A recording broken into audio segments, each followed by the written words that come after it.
NCERT syllabus 9th standard chapter 2 polynomials exercise 2.1 second sum என்ன அப்படினு பாத்தீங்கன்னா write the coefficient of x square.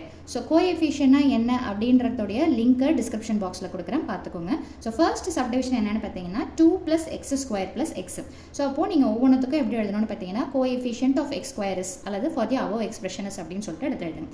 So இங்க x square ன்னு இருக்குதுங்களா அதுக்கு முன்னாடி என்ன number along with the symbol எடுத்து எழுதுறது தான் coefficient. So அப்ப இங்க x ஸ்கொயருக்கு முன்னாடி என்ன இருக்குதுன்னு பார்த்தீங்கன்னா ப்ளஸ் நம்பர் எதுவுமே இல்லைனா 1. ஸோ ப்ளஸ்ன்றதை டினோட் பண்ணணும்னு அவசியம் இல்லை, ஆனால் கண்டிப்பாக நெகட்டிவ் இருந்தால் மட்டும் சொல்லிடுங்க. ஸோ அப்போ கோஎஃபிஷியன்ட் ஆஃப் எக்ஸ் ஸ்கொயர் இந்த இடத்துல என்ன அப்படின்னு பார்த்தீங்கன்னா 1. ஸோ அடுத்தது என்ன அப்படின்னு பார்த்தீங்கன்னா second subdivision 2 minus x square plus x cube.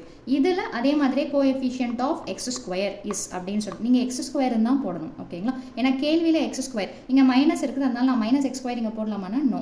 So இங்கே என்ன கேள்வி கேட்டிருக்கிறாங்களோ அதுக்கேற்ற மாதிரி தான் நீங்கள் போடணும். ஸோ எஸ் என்ன அப்படின்னு பார்த்தீங்கன்னா எக்ஸ் ஸ்கொயருக்கு முன்னாடி என்ன சிம்பிள் இருக்குதோ அதை போட்டுக்கோங்க. என்ன நம்பர் எதுவுமே இல்லைன்னா என்னென்னு பார்த்தீங்கன்னா -1. ஸோ தேர்ட் சப்டிவிஷன் பார்த்தீங்கன்னா π/2 x square plus x. So coefficient of x square is.